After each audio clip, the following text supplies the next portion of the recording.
चत्वारं बिन्दु संयुक्तं नित्यं ध्यायन्ति योगिनः कामदं मोक्षं चैव ओंकाराय नमो नमः। मैं चंद्रशेखर शर्मा, व्याख्याता, धर्मशास्त्र, राजकीय शास्त्रीय संस्कृत महाविद्यालय महापौर जयपुर में आप सभी धर्मशास्त्र के विद्यार्थियों का शास्त्रीय कक्षा में स्वागत करता हूँ। और जो आपके विश्वविद्यालय द्वारा निर्धारित पाठ्य पुस्तक कौटिल्यम अर्थशास्त्रम प्रथम अधिकरण जो यहाँ लागू है, उसके प्रथम अधिकरण के कुछ भागों का आपको विवेचन कर रहा हूँ।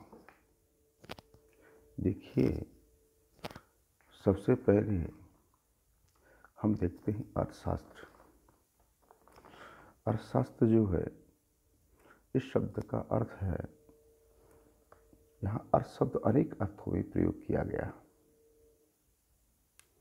अर्थशास्त्र का प्रयोजन, लक्ष्य, उद्देश्य, अभिलाषा तथा इच्छा आदि अनेक अर्थों में प्रयोग किया गया है। किंतु अर्थशास्त्र के प्रसंग में अर्थ शब्द का अपना विशिष्ट अर्थ है। यहाँ अर्थ शब्द से भूमि, पृथ्वी, राज्य को ग्रहण करना स्वीकार किया गया है। कहा है अर्थस्य शास्त्रम अर्थशास्त्रम, अर्थात अर्थ विषयक शास्त्र, जिस शास्त्र की पृथ्वी अर्थात राज्य की प्राप्ति तथा उसकी समुचित व्यवस्था का प्रतिपादन किया जाता है, उस शास्त्र को अर्थशास्त्र कहते हैं। भानु दीक्षित ने अमरकोश की सुधा व्याख्या में कहा है, अर्थस्य भूम्यादेः शास्त्रम अर्थशास्त्रम। कौटिल्य ने भी कहा है, मनुष्याणां वृत्तिः अर्थः मनुष्यवती भूमित्यर्थः। तस्याः पृथिव्याः लाभपालनोपायः शास्त्रम अर्थशास्त्रम। अर्थात मनुष्यों की आजीविका से परिपूर्ण भूमि को प्राप्त करना तथा उसके परिपालन के नियमों का प्रतिपादन जिस शास्त्र में हो, उस शास्त्र को अर्थशास्त्र कहा जाता है। कौटिल्य अर्थशास्त्र का प्रथम अधिकरण, जिसमें यह अधिकरण 21 अध्याय में विभक्त है। प्रथम अधिकरण के प्रथम अध्याय में निम्नांकित विषयों का निरूपण किया गया है। इसमें आपको बताया जाए, जैसे विद्या समुद्देशः, विद्यानाम अर्थात आन्वीक्षकी, त्रयी, वार्ता, दंडनीतिश्च, चतुस्रीणां विद्यानां समुद्देशः अर्थात निरूपणम अत्र वर्तते। यानी राजविद्या के अंतर्गत 4 प्रकार की विद्याओं का यहाँ निरूपण किया गया है।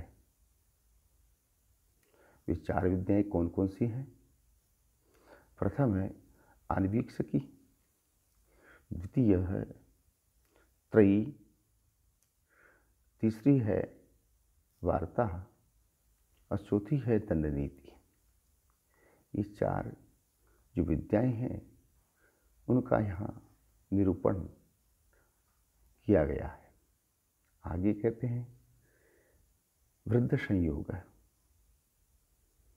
वृद्ध संयोग अर्थात वृद्धानाम, तो हम कह सकते हैं यहाँ ज्ञान वृद्धानाम वयोवृद्धानाम च संयोगः अर्थात संगति। विद्या वृद्धों की और इसी वयोवृद्ध विद्वान जिस पर निर्भर करता है उन लोगों की संगति विशेषकर करनी चाहिए।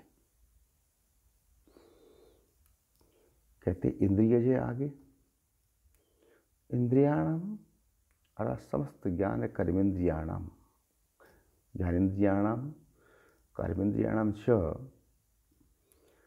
जयः अर्थात विजयः। वृद्ध संयोगस्य इंद्रिय जयम अंतरे न लभ्य, अर्थात यहाँ जो कहा जा रहा नम्रता और विद्या इनके द्वारा ही इंद्रिय विजय संभव है। समस्त ज्ञानेन्द्रियाँ, समस्त कर्मेंद्रियाँ और मन, इनको वश में रखना आवश्यक है, क्योंकि काम क्रोध मद मोह मान लोभ आदि को भी इनको तभी जीता जा सकता है जब हम इंद्रियों को वश में करें। आगे कहा है अमात्योत्पत्ति ही अर्थात अमात्यानाम स्वसहयोगी विश्वस्त जनानाम उत्पत्ति नियुक्तिर्वा विधिया, अर्थात यहाँ जो कहा जा रहा है सहयोगी के रूप में हम राजा के जो मंत्री बनाते हैं उनकी नियुक्ति के विषय में कहा गया है। उसमें मंत्री के अंदर विद्या का, बुद्धि का एवं चत्र आदि से वो मंत्री सुसंस्कारितवान हो, सुसंस्कारित हो।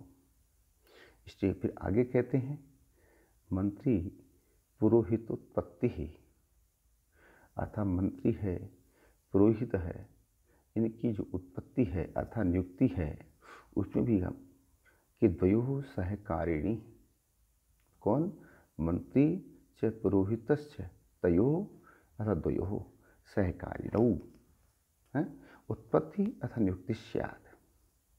ये दोनों ही राजा की अमात्य के अलावा मंत्री और पुरोहित की नियुक्ति करना भी आवश्यक हो जाती है वहाँ।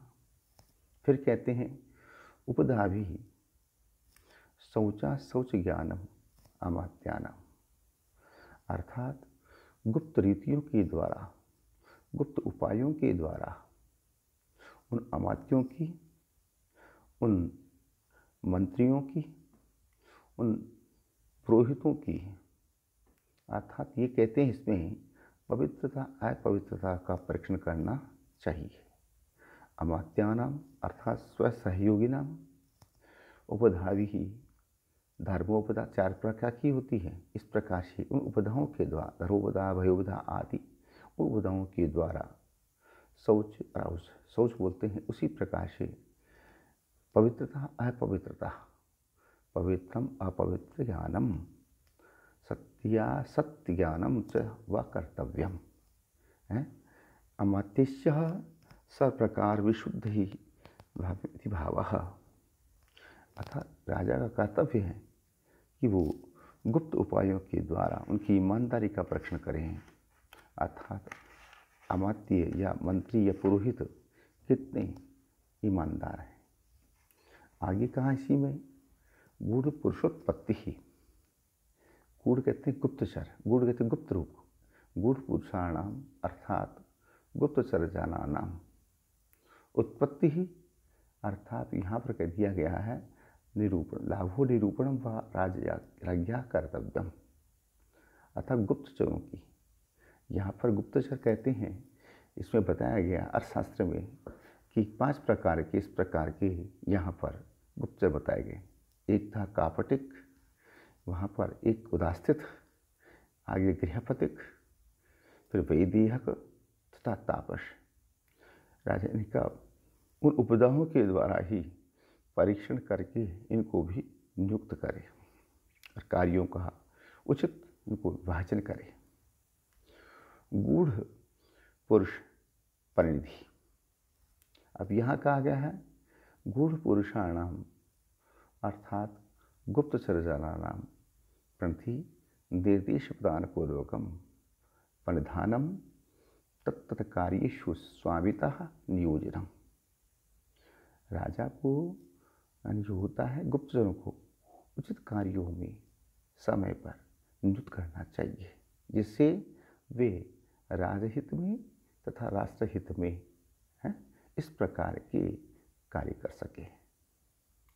स्वविषये कृत्य पक्ष रक्षणम कहते हैं स्वयं विषय स्वकीय राज्य राष्ट्रीय वा, अपने देश में अथवा राज्य में करने योग्य और अकरने योग्य पक्ष की सुरक्षा का उपाय जो होता है अर्थात कृत्याकृत्य पक्ष रक्षणम कृत्य शत्रुभीत्या क्रुद्धादय अकृत्य आभित्य सुरधो लुब्धादय तेषां भेदनेन स्वपक्षाणां स्वसन्धानं शत्रुपजा रक्षणं संरक्षणं कर्तव्यम्। अर्थात राजा अपने राज्य अथवा देश में गुप्तचरों के माध्यम से अपने प्रति अनुराग रखने वाले तथा विद्वेष रखने वालों का जानकारी करता रहे। तत्पश्चात के साथ क्या करना चाहिए क्या करनी चाहिए उसका निर्धारण कर सामादि भी जो 4 प्रकार के उपाय हैं उनके द्वारा साम दाम दंड भेद इन उपाय के द्वारा ही राज्य की सुरक्षा का उपाय करना चाहिए। कहते हैं पर विषय कृत्याकृत्य पक्षोपग्रह स्वय विषय, तो वहाँ पहले था स्वय विषय, अब यहाँ पर विषय। पर विषय का अर्थ है परस्य शत्रुजनानां विषय अर्थात परराष्ट्रीय दूसरे के देश में वही कृत्य करने योग्य अकृत्य नहीं करने योग्य अतः कृत्यांश अकृत्यांश पक्षाण उपग्रह सम्मेलनम योजनम व विधातव्यम कि राजा गुप्तचरों के माध्यम से शत्रुओं के राज्य में भयभीत और नाराज लोगों को इस प्रकार से भड़काकर अपने पक्ष में किस प्रकार कर सकते हैं, उसी प्रकार शत्रु राजा में दोष दिखा करके गुणवान लोगों को अपनी ओर किस प्रकार मिलाना इसके विषय में बताया गया। आगे कहते हैं इसी अधिकरण में आगे कहा गया है मंत्राधिकार, मंत्रों का अधिक मंत्र का है मंत्र शक्ति अधिकार समुचित प्रयोग है।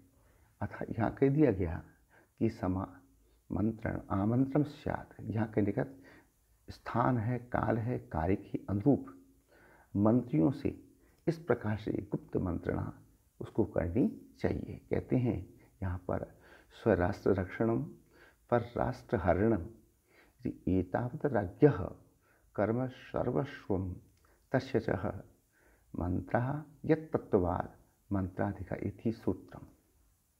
यानी ये कहते इस प्रकार से मंत्रियों की सम्मति का उसको आदर करना चाहिए राजा को। इस प्रकार से आगे कहते हैं दूत प्रणिधि।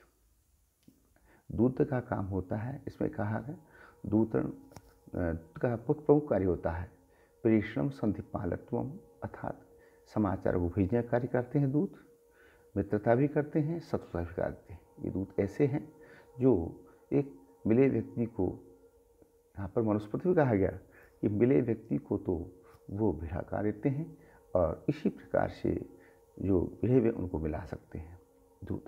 तो कहते हैं दूतानाम विद स्वरूपाणाम गुप्तचराणाम प्रणिधि अर्थात संप्रेषणम प्रणिधानम नियोजनम से कार्यम।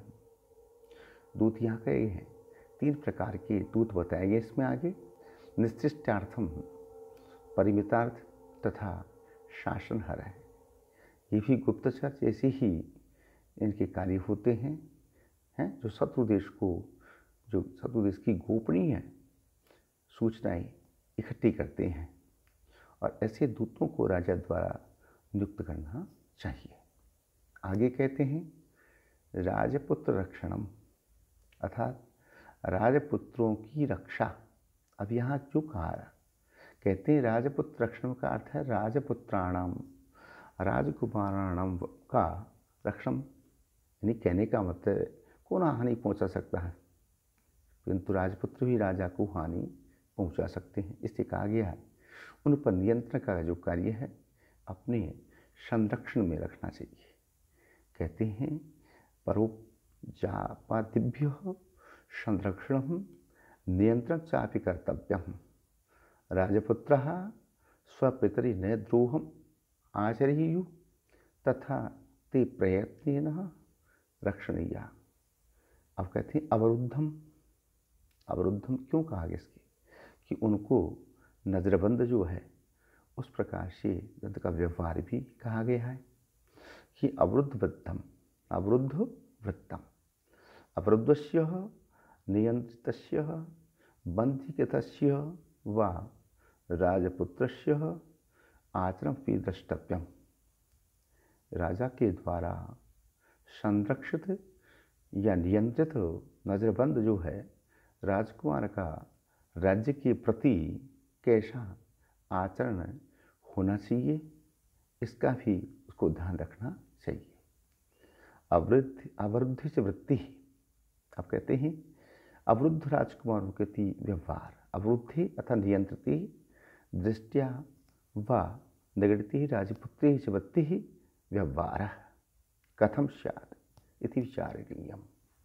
अर्थात प्रकार से जो कहा जा रहा है इसके अंदर उसमें यही है कि नजरबंद राजकुमार के व्यवहार से यदि राजा स्वयं संतुष्ट न रहे तो उस राजकुमार को वह देश निकाला भी देना चाहिए अथवा जेल में भी डाल दे। ये कार्य का निर्धारण भी राजा को ही करना चाहिए। फिर कहते हैं राजप्रतिनिधि, राजा का जो कार्य है अथवा राजा को हमेशा चौकन्ना रहने का कार्य करना चाहिए। कहते हैं राजप्रतिनिधि में यही कहा गया है यहाँ पर कि इंद्र प्राज्ञ अथवा नृपस्य प्रणिधि प्रणिधानम स्यात्। राजा को समस्त राज्य कार्य में नियुक्ति लोगों के कार्यकलापों के प्रति हमेशा हमें सर्वदा सावधान रहना चाहिए। कहती यहाँ पर प्रणिधि प्रार्थनम चरे इत्यमरा। कहते हैं इसी प्रकार से जीव सावधानी कि तपस्य सावधानतया व्यवहारोपन्यास वर्तते, यानी हमेशा सावधान चौकन्ना रहना चाहिए, ये कहने का मतलब है। निशांत प्रणिधि, इससे कहा गया है इसमें कि निशांतम गृहम राजभवनम वा तस्य प्रणिधि प्रणिधानम निर्माणम व कर्तव्यम। कहते हैं यहाँ पर उक्त स्थान पर है तथा सुरक्षित परिवेश में राजभवन अथवा प्रासाद का राजा को निर्माण कराना चाहिए। आगे इसी में लास्ट है आत्मरक्षितकम। कहते हैं आत्मरक्षा का राजा को प्रबंध करना चाहिए। आत्मरक्षितकम बोलते हैं आत्मनः स्वस्य रक्षितकम अथवा संरक्षण परम कार्यपि करणीयम। यहाँ कहने का मतलब यह रक्षितम इति भावी कह, यानी कह दिया कतः स्वाद। तो यहाँ पर राजा को अपनी जो संरक्षा का कार्य है संपूर्ण सावधानी के साथ करना चाहिए, क्योंकि मिले हुए जहर जो विष मिश्रित जो भोजन का ज्ञान, विष देने वाली नौकरों की पहचान तथा लोक लालच में अनिष्ट आचरण करने वाले जो सेवक होते हैं उनका इसमें मूलतः है आत्मरक्षितकम में विवेचन किया गया है। अब इसी प्रकार से ये यहाँ पर जो है प्रथम अध्याय के अंदर मुख्य रूप से यही विषय का यहाँ पर विवेचन किया। अब मैं आपको प्रारंभ से बताने जा रहा हूँ कि किस प्रकार से इसमें प्रथम प्रकरण में सबसे पहले है विद्या समुद्देशः। अर्थात कहते हैं यहाँ पर विद्या नाम, विद्या को पहले भी कहा था विद्या नाम। विद्या क्या है यहाँ पर, कहते हैं आन्वीक्षिकी है, फिर कहते हैं तई, फिर कहते हैं वार्ता, फिर कहा गया दंडनीतिश्च। इन 4 प्रकार की जो विद्याएं हैं उनमें आन्वीक्षिकी अर्थात अर्थ तत्वस्य हेतु भी परीक्षणम दीक्षा सा प्रयोजनम अस्य इति आन्वीक्षिकी। अर्थात कहने का मतलब ये है, हम आन्वीक्षिकी विद्या उसको कहते हैं, समझो ब्रह्म विद्या, आत्मविद्या, ये कहते हैं प्रमुख रूप से विद्या में की गिनती अंतर्गत आती है। त्रयी के अंतर्गत जो विद्याएं हैं उनकी अंतर्गत आती है ऋग यजु सामानी, अर्थात ऋग्वेद, यजुर्वेद, सामवेद। इस प्रकार से तीनों जो है वेद, इस पर 3 है, इस त्रयी कही गई है, तीनों को मिलाकर त्रयी के अंतर्गत ही आती है। उसी प्रकार से वार्ता भी एक विद्या है। इस विद्या के अंतर्गत कृषि का कार्य, पशुपालन का कार्य और वाणिज्य व्यापार का जो कार्य है उनका निर्देश करने विद्या का नाम वार्ता है। पहले ब्रह्म विद्या कह दिया, दूसरी बात त्रयी में आगे कौन कौन सी चीज़ें हैं, यजुर्वेद, यजुर्वेद सामवेद है, इनका समावेश किया गया। और तीसरी में वार्ता में इनमें कह दिया कृषि का, पशुपालन का, व्यापार आदि का, इसमें विद्या का नाम वार्ता रूपी विद्या के अंतर्गत आता है। अब कहते हैं दंड के 100 पद काटने वाली विद्या दंड नीति कहलाती है। इन चारों प्रकार की विद्याओं से हमेशा धर्म और अर्थ का हमेशा ज्ञान होता है। ये कहने का मतलब कह दिया गया है कि विद्यानाम चतुस्त्रीणाम, यानी क्यों कहा गया, इस 4 प्रकार की विद्या स्वीकार इसमें कौटिल्य के ग्रंथ में की गई है। उसी प्रकार त्रयी वार्ता दंडनीतिश्च इति मानवः, कहते हैं मानवः, कहते हैं मनुशिष्यः, मनु के अनुयायी जो हैं वो अनुयायी कहते हैं कि वो त्रयी वार्ता दंडनीतिश्च है। 3 प्रकार की विद्याओं को ही वो स्वीकार करते हैं। कौन कौन सी? अनवी को नहीं मानते वो कहते हैं इसी में त्रयी के अंतर्गत उनका समावेश है। तो कहते हैं त्रयी में कहा गया है कौन सी चीज़ें, अर्थात यहाँ पर ऋग्वेद, यजुर्वेद, सामवेद और दंडनीति। यहाँ पर कह दिया इससे हैं विद्या से त्रयः प्रकार नैवेद्यंतरम, यानी उसकी कहते हैं तीनों के अंदर ही आत्म विद्या जो कहती है आप, अनविष विद्या जो है, ब्रह्म विद्या जो है, उसका इसी में समावेश है। विद्या 3 ही। उसी प्रकार से फिर कहते हैं इसमें कह दिया गया कौन कौन सी वार्ता, व्यापार पे होता है दंड। ये मानव जो मनु के मैं जो है शिष्य कह दो या उनके अनुयायी कह दो, वो इनको स्वीकार करते हैं।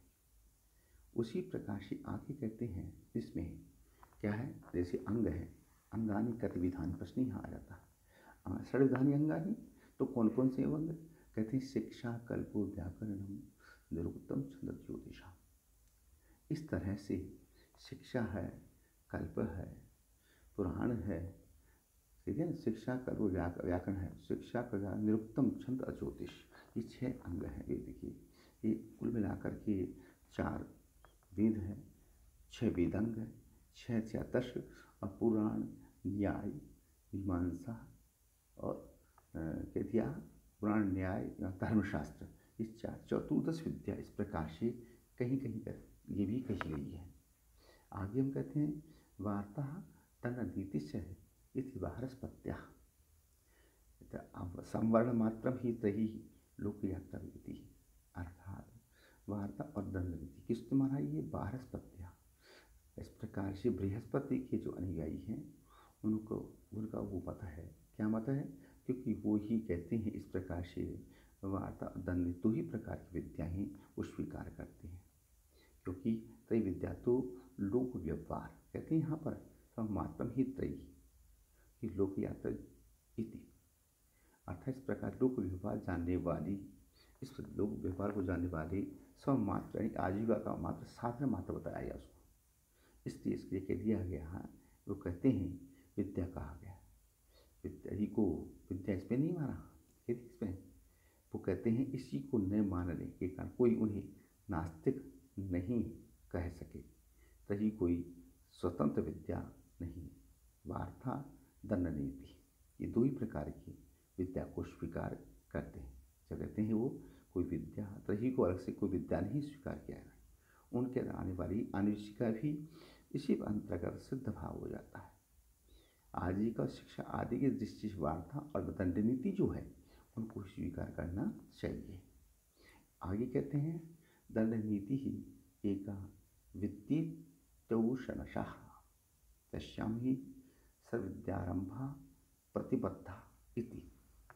अब ये औषध कहते हैं, यहाँ पर शुक्राचार्य के अनुयायियों का यहाँ मत है, वो स्वीकार करते हैं मात्र कि एका विद्या, अर्थात वो कहते हैं दंड नीति ही एका एव प्राधान्येन विद्या, अर्थात एक ही प्रकार की विद्या, वो दंड नीति को ही मानते हैं। क्योंकि वो कहते हैं यहाँ पर सर्वासां विद्यानां आरंभा योगक्षेमः तस्यां दंड नीत्यां प्रतिष्ठिताः सन्ति। वो कहते इस प्रकार से उनके ये दंड नीति को ही एकमात्र विद्या स्वीकार करते, क्योंकि संसार के संपूर्ण जो योगक्षेम हैं दंड नीति के द्वारा ही पूर्ण होते हैं। उस सब उसी के भय से अपने अपने कार्यों में लगे रहते हैं, ये ध्यान रखना चाहिए। इस प्रकार से आगे भी हम कहते हैं कि किस पर चतस्रः एव विद्या इति कौटिल्यः, कहते हैं कौटिल्य मतानुसार, कौटिल्य के मतानुसार 4 प्रकार की विद्याएं कौटिल्य इस ग्रंथ में स्वीकार करते हैं। ताभी धर्मा थौ यत विद्या तद विद्यानां विद्यात्वम, कहते हैं आज कौटिल्य कहते हैं चतस्रः अर्थात आन्वीक्षिकी, त्रयी, वार्ता और दंड नीति, ये 4 प्रकार की विद्या ही मिल करके इस चारों प्रकार विद्याओं को स्वीकार करते हैं। आज कौटिल्य अपने मत में इन 4 प्रकार विद्याओं को स्वीकार किया है, क्योंकि ये कह दिया यहाँ पर ताभी उनके द्वारा धर्म अधर्म, धर्म अर्थ, यहाँ पर धर्म अर्थ, धर्मार्थ यहाँ पर धर्म अर्थ आदि सभी का यथार्थ ज्ञान हो सकता है, इनके स्वरूप आदि भी यहाँ भी भिन्नता है। कहते हैं इस प्रकार से सांख्यम योगो लोकायतम चे इति आन्वीक्षिकी धर्माधर्मौ त्रय्याम अर्थानर्थ वार्तायां नय अपरयो दंड नीत्याम। यहाँ पर कहते हैं इस प्रकार से सांख्यकम यानी सांख्य, योग और लोकायत, ये नास्तिक दर्शन कह सकते हो इसको आप, ये तीनों ही जो है इसमें त्रयी के अंतर्गत आती है। यानी तीन, यानी कहते हैं यहाँ पर कौन कौन सी, इस प्रकार से ब्रह्म अन्वीक्ष विद्या के अंतर्गत सांख्य, योग और नास्तिक दर्शन ये विद्या के अंतर्गत आती है। इसी प्रकार त्रयी में यहाँ पर कह दिया ऋग्वेद साम जो कहा गया है, इसी त्रयी के अंतर्गत यहाँ कहा गया इसको धर्म अधर्म उभौ त्रय्याम दशाम एवं फलश्रुत, यानी अर्थानर्थ हो।